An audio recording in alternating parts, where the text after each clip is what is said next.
गोत्र का मूल महत्व बताते।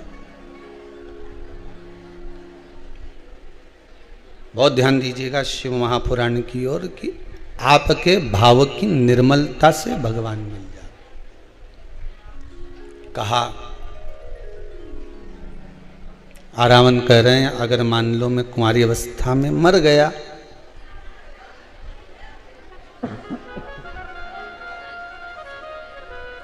और कुंवारी अवस्था में चला गया मान लो, शिव कथा कहती है, तो फिर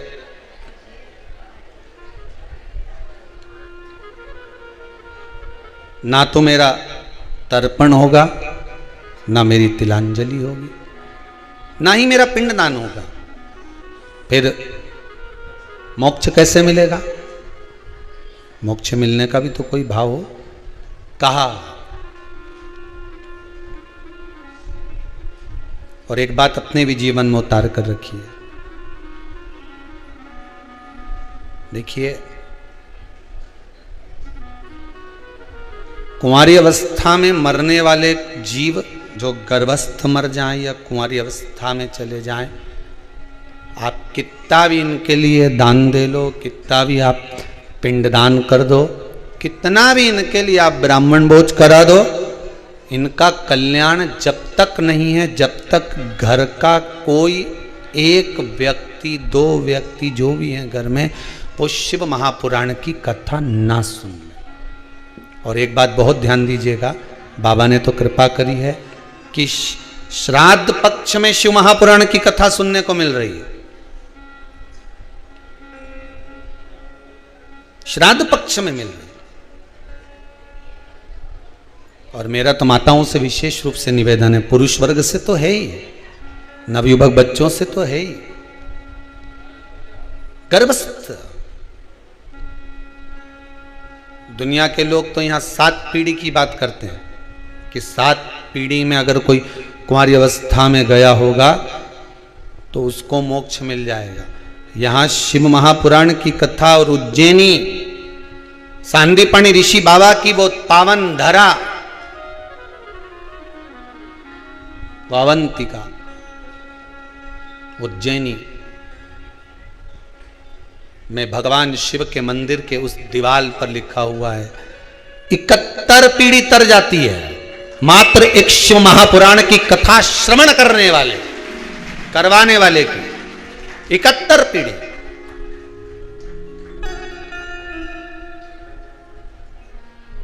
इकहत्तर पीढ़ी तर जाती।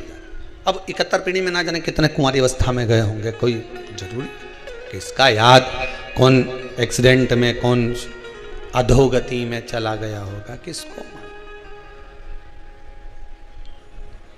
एक बात आपको कही थी, आप लोगों को स्मरण होगा, अगर मान लो आप ब्राह्मण को भोजन नहीं करा पा रहे हैं, मान लो आप गौ माता को रोटी नहीं दे पा रहे हैं, स्वान को भोजन नहीं दे पा रहे, कौवे को भोजन नहीं दे पा रहे हो, और मान लो गया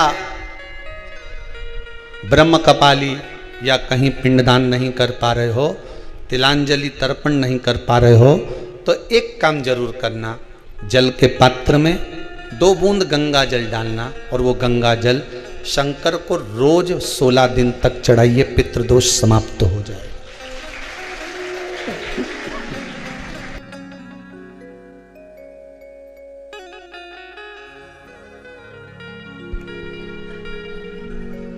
पितृदोष समाप्त हो जाए।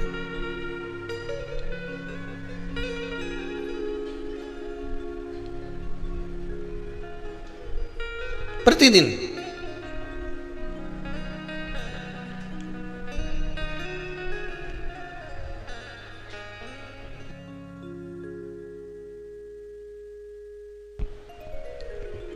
सोलह दिन तक प्रतिदिन चढ़ाई।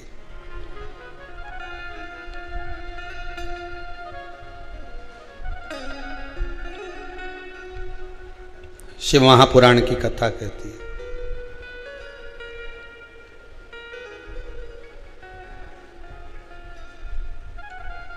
अर्धनारीश्वर भगवान का दर्शन कर कर जो ब्रह्म उत्पन्न हुआ,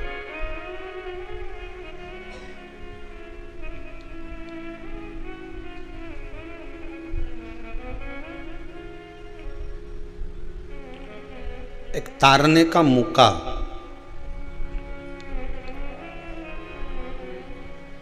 अपने पूर्वजों को पार लगाने का मौका ये शिव महापुराण के माध्यम से मिला है।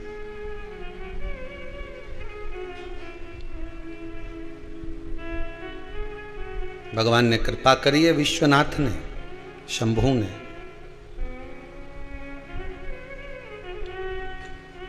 घर बैठे पितृ शांति यज्ञ का दर्शन घर बैठे हो रहा, और इन जजमान को धन्यवाद देना।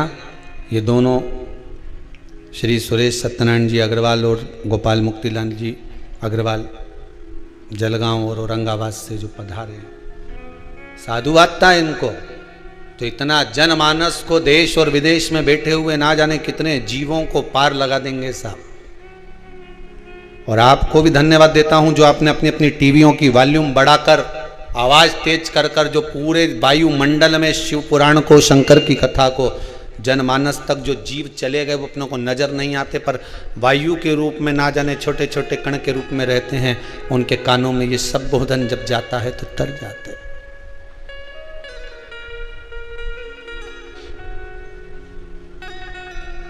उतर जाते हैं। अब शिव महापुराण की कथा में जैसे धुंधकारी के मोक्ष के लिए गौकर्ण ने बहुत कुछ करा, उसी तरह देवराज के मोक्ष के लिए भी प्रयास करा गया और बिंदु की मुक्ति के लिए भी प्रयास करा गया।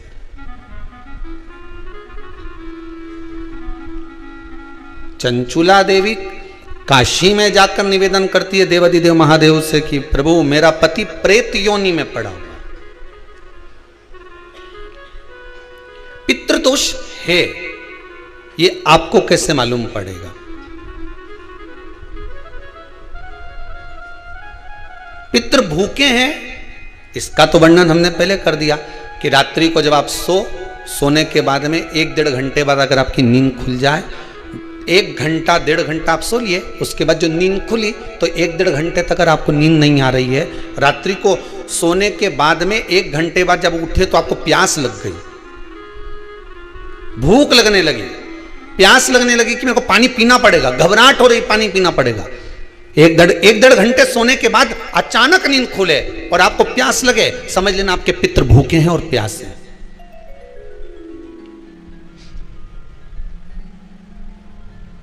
वो भूखे और प्यासे हैं, उनको जल की जरूरत है।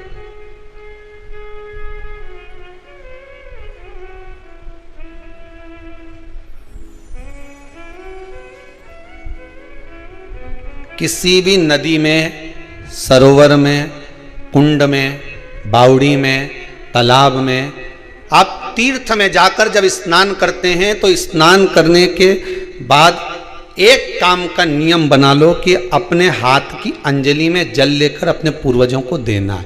प्यासे रहते हैं, भाग मांगते हैं।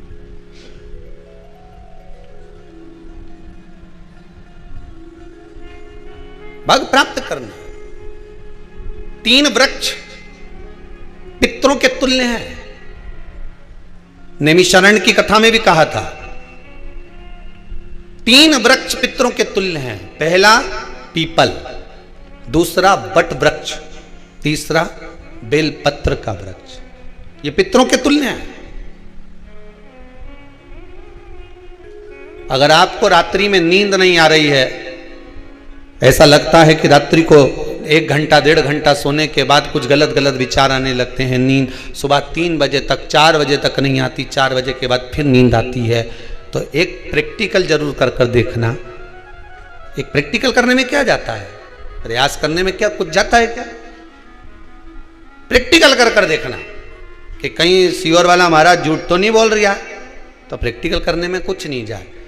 1 लोटा पानी लो, उसमें थोड़ा सा कच्चा दूध डाल लीजिए, श्राद्ध पक्ष चल रहा है, बेलपत्री का पेड़ या पीपल का पेड़ या बट का पेड़, इन पेड़ के नीचे ले जाकर उस दूध को दोपहर में सुबह 10 बजे से लेकर 12 बजे के बीच में ले जाकर चढ़ा दीजिए। रात्रि को फिर ना आपको प्यास लगेगी ना भूख लगेगी, नींद एक बार लगी तो सुबह ही खुलेगी। प्रैक्टिकल करने में क्या जाता है? पानी डालने में तुम्हारा कुछ जाएगा? अरे बोलो तो सरी, हमें 10 रुपया का दूध जरूर उसमें, और तुम इतनी चतुर हो, इतना सारा दूध थोड़ी डालोगी, तुम 2 किलो का डालोगे। कहाँ तुम इतना डालने वाली हो है?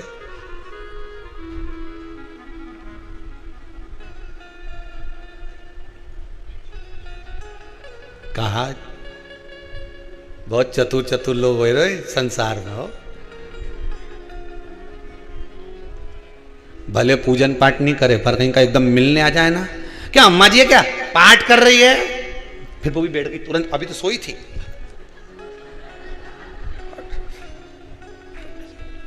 तुरंत क्यों पंडित जी हैं क्या, उनसे थोड़ा सा काम है, अभी माला जप रहे हैं, मालूम पड़े पंडित जी तो आराम से सेव फल खा रहे थे। अब प्लेट सोफा के नीचे घुसे तुरंत।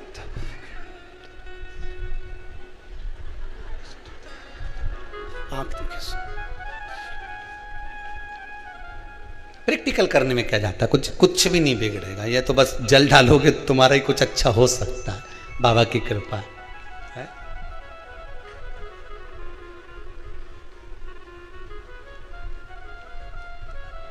तीन वृक्ष पितरों के तुल्य हैं। पहला जम के बोलिए पीपल, दूसरा बट वृक्ष, तीसरा बेलपत्री का वृक्ष। तीनों पीपल के वृक्ष में 52,000 ब्राह्मण एक साथ निवास करते हैं, इसलिए पितृतुल्य है। बट वृक्ष ब्रह्मा जी के मस्तक से बना, इसलिए पितृतुल्य है। और बेलपत्री का वृक्ष माता पार्वती जी के अश्रु से बना, जब आंसू गिरे थे माता जगत जननी जगदम्बा पार्वती के, उस समय पर पितृलोक में हलचल उत्पन्न हो गई थी, हमारी नातिन की आंख में आंसू कैसे आ गए। मैनावती की पुत्री है,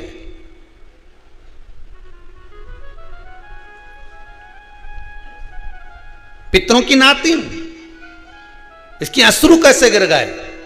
पार्वती जी ने कहा ये आंसू नहीं, मेरा पुण्य भाग प्रकट करती हूं बेलपत्री के रूप में। तो पितरों ने वर दिया था कि ये बेलपत्री का वृक्ष हमारा आशीर्वाद है, इसके नीचे अगर कोई दीप लगाता है, शिव को स्पर्श कर चढ़ाता है, उसके पितरों की शांति होगी, हम स्वयं उसको आशीर्वाद देने के लिए पधारेंगे। बेलपत्र का वृक्ष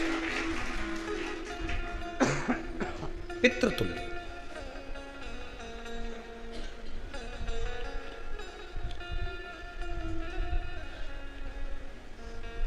तो रात्रि को अगर भूख लग रही है, प्यास लग रही है, तो पितृदोष। दूसरा पितृदोष का लक्षण बताया, घर में कोई शुभ कार्य ना हो, वंश की वृद्धि ना हो, 1 रुपये कमाओ 1.25 रुपये खर्च हो रहे हैं, पैसा 10 जगह से कमाई आ रही है पर घर में टिक नहीं पा रही है, आया गया, पितृदोष। जरा सी कटोरी पड़ी है उसके पीछे विवाद चालू हो जाए, पानी ढुल गया उसके पीछे विवाद हो जाए, या छोटी छोटी बात में घर में क्लेश मचा हुआ है, पितृदोष है। समझ लो हमारे पूर्वज हमसे खुश नहीं है, प्रसन्न नहीं। कोई कहता है गुरुजी श्राद्ध बड़े बेटे को करना चाहिए कि छोटे को करना चाहिए। शिव महापुराण की कथा कहती है, अगर जायदाद का पूरा हिस्सा बड़े ने लिया हो और तुमने अपनी माता का दूध ना पिया हो तो एक ही को कर लेने दो। अगर माता का दूध पिया है और अगर एक अंगूठी भी ली है, जरा सा एक कपड़ा भी अगर सास का लिया है, तो श्राद्ध तो तुझे करना ही पड़ेगा, करना ही पड़ेगा।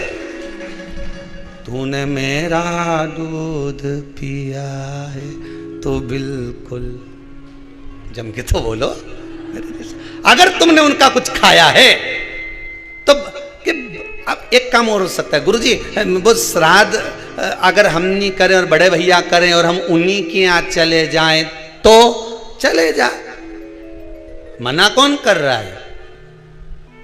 पूड़ी का तेल तू ले जा, खीर का दूध 2 थैली तू खरीद के ले जा, जितना वहां वो सेवा करे उतनी सेवा तुम करो। गलत है क्या? जायदाद का भी तो हिस्सा किया था।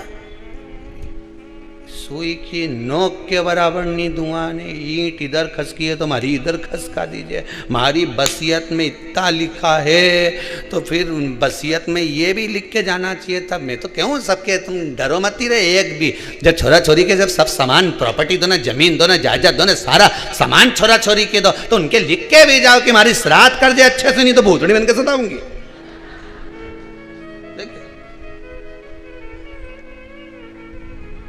श्राद्ध करो।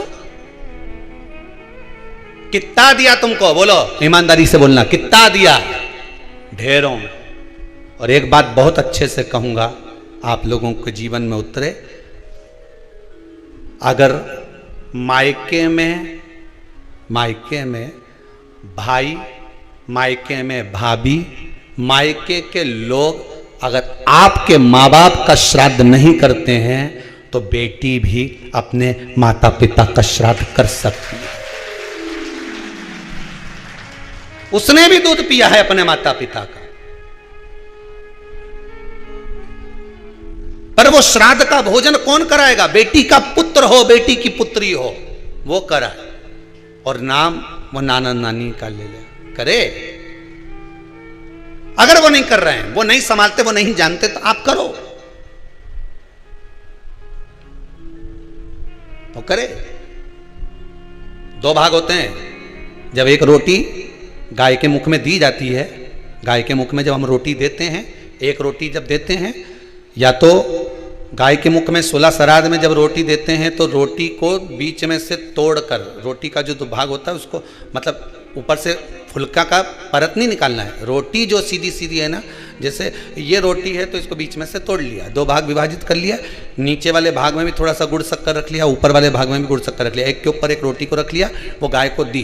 तो अपन श्राद्ध पक्ष में 2 पूड़ी का प्रमाण है कि गाय को 2 रोटी दी जाती है, कुत्ता को 2 रोटी दी जाती है। 2 पूड़ी रख के देते हो, देते आप लोग तो देते होगे, 2 पूड़ी के ऊपर पूड़ी रखकर, थोड़ा सा मीठा रखकर, नमकीन रखकर, कुत्ते को भी देते, 2 पूड़ी तोड़कर कागा को भी देते। 2 पूड़ी का प्रमाण कहां से आया? 2 भाग रोटी के टुकड़े का प्रमाण कहां से आया? श्राद्ध पक्ष में ही ऐसा क्यों किया जाता है? बाकी के समय पर तो कोई ऐसा 2 पूड़ी का प्रमाण ही नहीं, पर श्राद्ध पक्ष में ये क्यों कहा जाता है कि पूड़ी के ऊपर पूड़ी रख दे, उसमें मीठा रख दे, खीर शक्कर रख दे, गाय को दिया, कुत्ते को दिया, कागा को दिया, ऐसे क्यों कहा जाता है? उसका कारण क्या होता है? उसका केवल एक कारण है, जो नारी ने भोजन का निर्माण करा है, जो घर की बहू भोजन बनाई है, जो घर की बेटी ने भोजन बनाया है, घर की माता ने भोजन बनाया है। महाराज, पिता पुरुष एक कुल को तारता है, बेटी 2 कुल को तारती है। जब श्राद्ध पक्ष में 2 भाग रोटी के कर गाय को देती है तो 1 भाग तो उसके ससुराल वालों को मिलता है।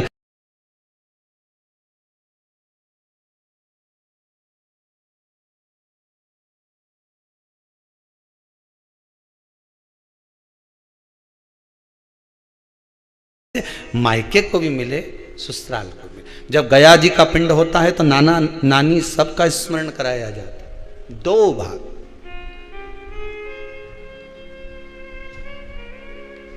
पुण्यता प्राप्त। अब लोगों को मालूम तो है नहीं कि 2 पूड़ी क्यों रखते हैं, उसका कारण वर्णित है शास्त्रों, दोनों पक्ष तारने के लिए, दोनों पक्ष का स्मरण कराने के लिए। महाराज, बिंदु प्रेत योनि में पड़ा, चंचुला देवी उनके मोक्ष का प्रयोजन कर रही है, प्रयास कर रही। क्या करा जाए कि इनको मोक्ष मिल जाए? कहा शिव महापुराण की कथा। पार्वती मैया की सहेली बन गई और पार्वती मैया ने शिव महापुराण में प्रेत योनि से मुक्त होने के लिए कहा, तुम रुका जी के यहाँ जाओ, देवऋषि नारद के पास जाओ। नारद जी ने तुमरुका जी के पास भेज दिया। क्यों? नारद जी जानते हैं मैं कथा नहीं कह सकता, मैं कथा सुन सकता हूं पर कह नहीं सकता, कहने के लिए मुझे बैठना पड़ेगा, सुनने के लिए हो सकता है कि मैं चले जाऊं, वापिस आकर बैठ जाऊं।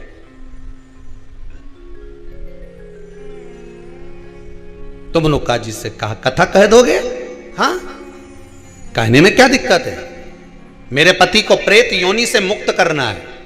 तुमरुका जी बोलते हैं केवल तुम्हारा पति प्रेत योनि से मुक्त नहीं होगा, तुमरुका जी ने शिव महापुराण में कहा, सुनो चंचुला देवी, केवल एक व्यक्ति शिवपुराण से नहीं तरता, इस बिंदुक जैसे ना जाने कितने प्रेत इस वायुमंडल में घूम रहे होंगे, ना जाने कितने पितर, ना जाने कितने आहूत, ना जाने कितने वासुक इस वायुमंडल में घूम रहे होंगे। तुम्हारा पति तुमको दिखा नहीं, तुम्हारा बिंदुक तुम्हें कभी नजर आया नहीं, फिर कारण क्या था? बस मन में शांति नहीं है। घर में सारा सुख है पर हृदय में शांति नहीं, समझ लो पितृदोष है। क्या करा जाए? फिर क्या करोगे महाराज? हृदय शांति, हृदय शांति। केवल एक अकेला बिंदुक शिव महापुराण की कथा सुनकर नहीं तरेगा।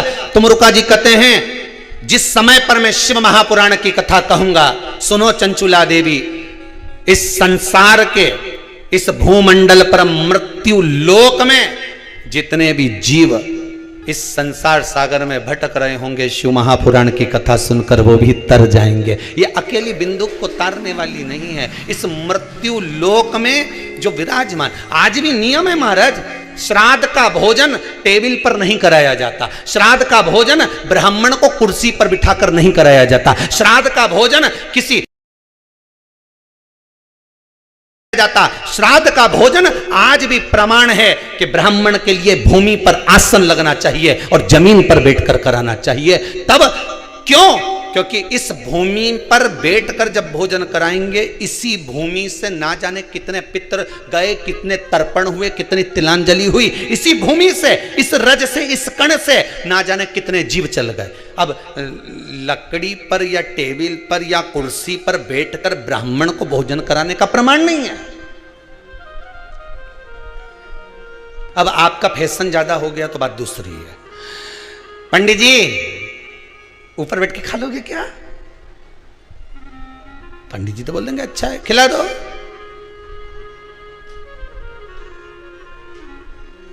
ऊपर बैठ के क्यों? वो झुकने में थोड़ी सी कमर लचक जाए, क्योंकि खीर परसेगी तो झुकना पड़ेगा। अब ब्राह्मण अगर भोजन करने आसन पर बैठेगा, तुम अगर थोड़ा झुककर परसोगी, ब्राह्मण के सम्मुख में आप थोड़ा सा भोजन कराते समय झुकोगी। जरा विचार करिए, यशोदा मैया के घर में संतान नहीं थी। यशोदा जी श्रावण के महीने में श्रावणी करने आए हुए ब्राह्मण को मात्र खीर परोसने के लिए गई थी। 52 साल की उम्र थी, संतान का सुख नहीं दिख रहा था, खीर परोसने के लिए गई। उतनी देर में ब्राह्मणों ने देखा इनके घर में संतान नहीं है, पुत्र भव कह दिया।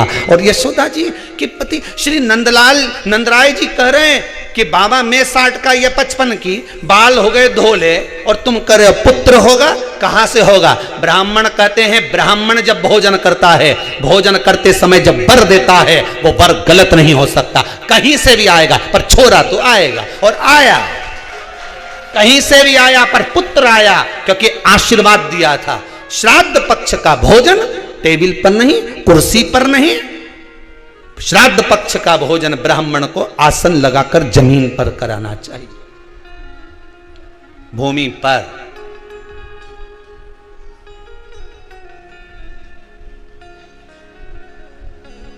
अब आजकल के ब्राह्मण भी थोड़े नीचे, अगर हम टेबल पे ही जीम लें तो जी अब क्या बोले भी तो क्या बोले, तुम ही बताओ।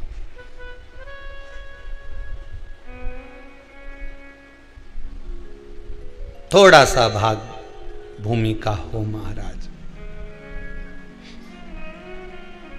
तर्पण तिलांजलि सब भूमि पर। हम तो जो जजमान हवन करने के लिए भी जो जजमान लोग नाम लिखाए हैं पितरों के लिए, तो हम उनको भी कहते हैं कि कुर्सी पर बैठकर आहुति छोड़ने से अच्छा है आप बैठो मनानी पर, पहले सबसे पहले भूमि पर 10 मिनट बैठो, पर बैठ कर आहुति छोड़ो, उसके बाद भले आप स्टूल लगाओ, कुर्सी लगाओ, आपकी मर्जी, पर 10 मिनट 5 मिनट तो आप भूमि पर बैठो उन जीवों के लिए, उन जीवों के।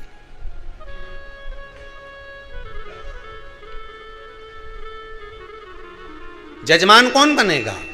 तो कहा जजमान बनाना है। हाँ, चंचुला देवी बोली मैं पोथी का पूजन वो करोगी, पूजन पूजन कोई भी कर सकता है, मना नहीं, पर कोई जोड़ा तो, जोड़ा किसको बुलाया? शंकर और पार्वती से निवेदन किया, भूत भावन भूतेश्वर से, मेरे ओघड़ी, मेरे दयालु, मेरे दाता। कितना सुंदर व्याख्यान है भागवत जी में। जब धुंधकारी को मोक्ष नहीं मिला, तब भगवान विष्णु ने भगवान शंकर से कहा कि मोक्ष क्यों नहीं मिला? गोत्र जम के बोलो गड़बड़ था। यहां बिंदु को मोक्ष नहीं मिल रहा तो भगवान शंकर आ रहा है, भगवान शिव। हम तो कहेंगे इस श्राद्ध पक्ष में घर में बैठकर श्री शिवाय नमस्तुभ्यम थोड़ा जप लिया करो। शंकर अच्छे अच्छे पितरों को, पूर्वजों को तार देते हैं। शिव, किसी भी देवताओं की कथा में सुना कि इन देवता का प्रेतों से पाला था? कभी सुना आपने कि भगवान विष्णु की शादी जब माता लक्ष्मी जी से हुई, भगवान कृष्ण का विवाह जब रुक्मणी जी से हुआ, राम जी का विवाह जब माता सीता जी से हुआ, किसी ने सुनाया हो तुमको कि उसमें भूत गए थे, प्रेत गए थे, डाकनी गई सी, पिशाचिनी गए, चुड़ैल गई, कोई गया भूत प्रेत? अरे बोलो तो सरी, नहीं गया। नहीं, केवल एक देवता ऐसे हैं जिनकी शादी में भूत भी गए, ने प्रेत भी गए, ने डाकनी, ने पितर, ने ये देव, ने वो देव, सब आ गए। शंकर भगवान ने किसी भी वीआईपी को नहीं बुलाया। तो शंकर भगवान ने कहा मेरे को होना ही नहीं वीआईपी ने। 2 घंटा तक ने पेंसिल से लाइन खींचे, उनका डब्बा भरे, नहीं तो धागा से ऐसे करके दमदमी मई बन के आए, तो क्या फायदा है? शिव जी बोले ये फालतू का मेरे को नहीं चाहिए वीआईपी। एकदम ने पटली डालने में 4 घंटा लगा दिया और पर बैठे। तो अब इतना वीआईपी आए तो उनके वीआईपी ट्रीटमेंट दिया जाए। बोलो सही है कि गलत है? साहब वीआईपी साहब आया, इन्हें बिठाने कुर्सी पे बिठाओ, ने इनका लाड प्यार करो, ने इसने करो साहब, भोजन यहीं ले दूं क्या, थाली लगा के ला दूं क्या, अब भी खा लो साहब, नहीं भोजन नहीं करो तो पानी पतासा खा लो, नहीं खाओ तो गुपचुप खा लो। तो वीआईपी के वीआईपी जैसा चाहिए। शंकर भगवान बोले हम तो कोई वीआईपी नहीं, हमारी शादी हो रही, देखो यहाँ तो ना घोड़ी ना बैंड ना बाजा, यहाँ तो नंदी पे हम बैठे, वो भी ओंधे उल्टे, नंदी का मुंह इधर, शंकर जी का मुंह उधर। पूछ भी लिया कि तुम उल्टे क्यों बैठे हो? शंकर जी बोले हमारा कोई रिश्तेदार नहीं है, तो बारात कैसे देखेंगे? आगे से नंदी देखेगा, पीछे से हम देखेंगे, तो उल्टे बैठे उस पे भी। अब ये संबंध यहाँ हमें वीआईपी नहीं। सारा दूल्हा होन तैयार होने जाए तो मोर तो रंगी उरंगी लगा के जाए, गले में मोती की माला, ने 2-4 दिन तक हाथ में बांध बुंदा के ने उनका बन्ना बन्नी गाए। ये का कौन गाया? हमारे शमशान में। बोलो तो सही, शिव जी तो शमशान में रहते हैं, माँ कौन बन्ना बन्नी गाने जाता? तुमने आज तक कहीं सुना कि शमशान में लोगों ने बन्ना बन्नी गाया हो? बन्ना जी हिंदी दिल्ली जाना जी, माँ से बन्नी लाना जी, कोई गाया? बोलो 4 घंटा तक मैं बैठ के गाया सो, तो कोई जाए शमशान में ढोलक पेटी लेने पहुंच जाए? अरे बोलो तो सही, कोई शमशान में जाके गाया आज तक? नहीं, कभी तुमने मूड बना लो, ऐसा मन बनाओ कि छोरा की शादी होगी तो मैं तो शमशान में जाके बन्ना बन्नी गाऊंगी, कोई बना है? कोई नहीं गाया। अब शिव जी का ब्याह में तो वहाँ कोई बन्ना बन्नी हो है, जितना भी मुर्दा है लोग बेचारा आंसू ढलका है। अब शंकर जी भी मन में सोचे हमारा ब्याह 3 दिन बाद काय को रोई दिया यहाँ आके, कौन गाए माँ? तो शंकर जी बोले हमारे यहाँ वीआईपी नहीं चले हो, हम तो जैसा वैसा की वैसे ही चले। ठीक, अब चले तो उनने वही जटा जूट बांध बुंदा के और बढ़िया रक्षाला पहन के बस में अस्मी लपेटे को चल दिए। अब इनके यहाँ तो बैंड बाजा वाले भी ऐसा नहीं थे कि यही बैंड चाहिए, हमारे तो यही मन्नी बड़नागर का चाहिए, कि उज्जैन का चाहिए, कि इंदौर का चाहिए, कि वहाँ का बैंड वीआईपी। अपने यहाँ तो छोरा की शादी हो तो पहले बैंड छाटे हैं, कौन सा बैंड वाला होना चाहिए। अब इन्हें तो बैंड बाजा भी नहीं छाटा, इन्हें तो नंदी के कह दिया ना भृंगी के बुलाई ले, और भृंगी ने श्रृंगी साहब के बुला लिया। जो उन्होंने चिल्लाना चालू करा ने, कहीं ना तो बैंड बजे ना बाजा बजे, ने जो भूतनियों चिल्लाए अब तुम देखो कभी एक बार कहीं चले जाओ, कहाँ पर बालाजी वगैरह जाते ना, तो वहाँ जब हवा नहीं आए, बाल माल खोल के जो चिल्लाए, अब एक इनाम से चिल्लाए तो एक उनंग से चिल्लाए, एक उधर से चिल्लाए तो एक उधर से चिल्लाए, और ये सब मजे आए, देवता उनको घबरा के ऊपर चले गए वापिस कि दादा ये बैंड बाजा बजा रहा है, ये बैंड बाजा। अब तुम्हारे बीच में कहीं की बैठी हो, तुम जितने बैठे हो ना, तुम्हारे बीच में कहीं की बैठी हो रही एकदम चिल्लाती, अब जितनी यहां बैठी रहती भगल सारी, दादा इसके क्या हो गया, भगवान भगवान। अब वहीं से सारा गुरुजी इसके कहीं हो गया। अब गुरुजी पंडित जी का लगा, जा जल छोड़ के आ, ललित महाराज तू जा, देवेंद्र महाराज तू जा, इनके जल छोड़ जल्दी से। अब उनके तो बाल खोल के और फिर चिल्लाई, इतना एरिया सब खाली। तो उससे पूछा, भाई ओ भाई तो काहे चिल्लाई, कि बहुत देर से पांव रख के बैठी थी हमारा जांग पे, बहुत देर से बैठी हुई, कई बार कह दी उनंग सरक नहीं सरके, तो मैं भी अच्छी जोरदार मेरे के देवता ही किया, सब भग गई उनंग की। अब आप कही तो क्या, अब तो पसरी जो तो मालूम नहीं, अब कही अब शंकर जी बोले भयंकर नाथ शिव जी के, अब यहाँ दिखावा नहीं है महाराज जी, दिखावा करा ही नहीं इन्होंने, दिखावे का तो कोई काम ही नहीं था। तो भोलेनाथ जी बोले क्या चाहती हो, तो कि महाराज जी मेरे पति की मुक्ति चाहती हूँ। तो ठीक है, शंकर जी बोले हम जजमान बन जाएंगे। शिव जी दूल्हा, जो शंकर थे वो ईश्वर जी बन गए, पार्वती जी गौरा जी बन गई, गणा और गौर, ईश्वर जी और गौरा जी दोनों बन। अब जो ईश्वर जी गौरा जी जो तैयार हुए महाराज, जो तैयार महाराज, इतना सुंदर स्वरूप बाबा भोलेनाथ जी ने बना।